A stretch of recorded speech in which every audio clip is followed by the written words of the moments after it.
Yuk, kita mulai yuk. Kita serius. Bismillah. Yuk, dimulai lagi. Ya, oke. Assalamualaikum warahmatullahi wabarakatuh. Waalaikumsalam. Waalaikumsalam warahmatullahi wabarakatuh. Ya, selamat malam teman-teman semuanya. Kita berjumpa kembali di Zoom yang keberapa ini ya. Ya, pada malam hari ini kami dari kelompok 7 akan mempresentasikan hasil diskusi kami pada mata kuliah literasi dasar.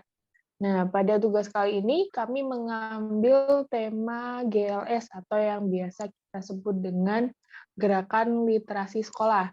Nah, GLS ini merupakan upaya dari pemerintah untuk menekan angka buta huruf di Indonesia tentunya. Nah, sebelumnya saya akan memperkenalkan diri. Nama saya Dewi Sulistyarini. Saya bertugas sebagai moderator yang akan memandu kegiatan presentasi pada malam hari ini dari awal hingga akhir. Nah, untuk pemateri yang pertama itu ada Mbak Opi, kemudian yang kedua ada Mas Febri. Ya, langsung saja pada slide yang pertama. Itu ada mengenai gerakan literasi sekolah, itu akan dijelaskan oleh Mbak Opi tentang pengertiannya, tujuan, dan lain sebagainya. Nah, untuk Mbak Opi, saya persilakan. Ya, terima kasih kepada Mbak Sulis yang sudah mempersilahkan saya. Nah, kali ini saya akan menjelaskan mengenai gerakan literasi sekolah. Jadi, gerakan literasi sekolah ini adalah sebuah gerakan yang bertujuan untuk menjadikan sekolah sebagai tempat untuk belajar, meliputi membaca dan juga menulis, agar warga sekolah khususnya bisa menjadi pribadi yang literat. Nah, gerakan literasi sekolah ini dilatar belakangi oleh minat membaca dan minat menulis masyarakat Indonesia yang tergolong rendah.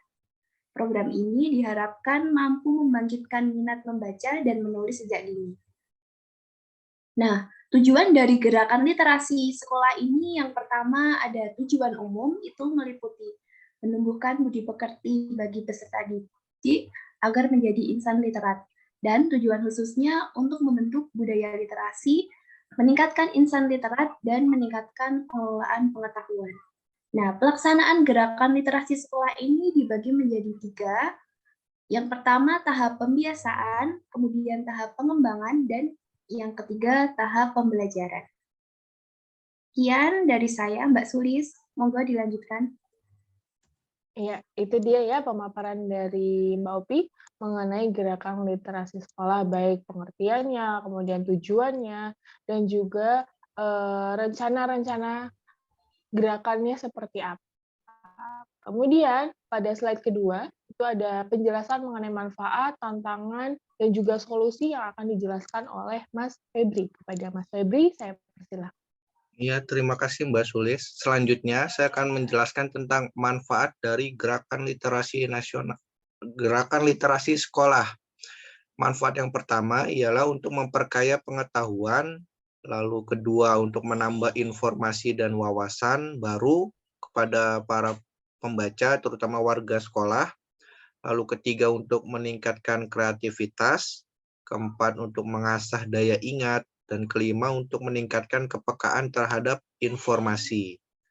Sedangkan untuk prinsip dari gerakan literasi nasional, yang pertama adalah sesuai dengan perkembangan karakteristik peserta didik. Kedua, pelaksanaannya harus berimbang dengan berbagai jenis atau ragam teks.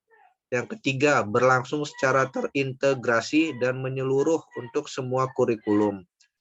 Selanjutnya, juga prinsip GLS adalah berkelanjutan. Yang kelima, disertai kegiatan kecakapan dalam berkomunikasi secara lisan. Dan yang terakhir, dilakukan dengan mempertimbangkan keragaman. Itu prinsip gerakan literasi nasional. Sedangkan untuk tantangan dalam pelaksanaannya, gerakan literasi sekolah, sedangkan tantangan untuk gerakan literasi sekolah adalah minimnya keteladanan dan rendahnya kepedulian guru. Jadi masih banyak guru yang mungkin tidak menjadi contoh dalam kegiatan aktivitas literasi seperti membaca atau menulis. Sehingga buat guru-guru kedepannya diharapkan semoga bisa menjadi teladan, rajin-rajin membaca, rajin-rajin menulis, sehingga peserta didiknya bisa mencontoh mereka. Lalu juga ada peran orang tua dan pemangku kepentingan program ini juga harus bisa menjadi teladan bagi peserta didik utamanya. Nah, untuk itu, tantangan itu bisa diselesaikan dengan beberapa jalan, beberapa solusi. Yang pertama adalah guru senantiasa memberikan teladan terkait aktivitas literasi, lalu sekolah juga secara rutin meningkatkan ketersediaan bahan bacaan.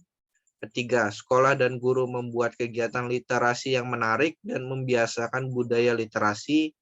Dan keempat, orang tua terlibat untuk membiasakan anaknya membaca dan menulis. Demikian yang bisa saya sampaikan. Saya kembalikan kepada Mbak Sulis. Ya, itu tadi pemaparan mengenai manfaat, kemudian ada prinsip dari gerakan literasi sekolah, dan juga tantangan atau yang biasa kita kenal dengan hambatan yang akan mungkin muncul ketika kita menerapkan gerakan literasi sekolah. Itu mungkin ada minimnya keteladanan guru, karena biasanya guru itu kan digugu dan ditiru. Jadi seharusnya orang guru itu memberikan contoh kepada peserta didik supaya mereka juga bisa mengikuti apa yang dilakukan oleh guru itu. Dan juga sudah dibahas tentang solusi, bagaimana kita harus menghadapi berbagai macam tantangan dari gerakan literasi sekolah. Nah, itu dia pemaparan presentasi pada malam hari ini. Ada kurangnya saya mohon maaf. Saya tutup. Assalamualaikum warahmatullahi wabarakatuh. Waalaikumsalam warahmatullahi wabarakatuh.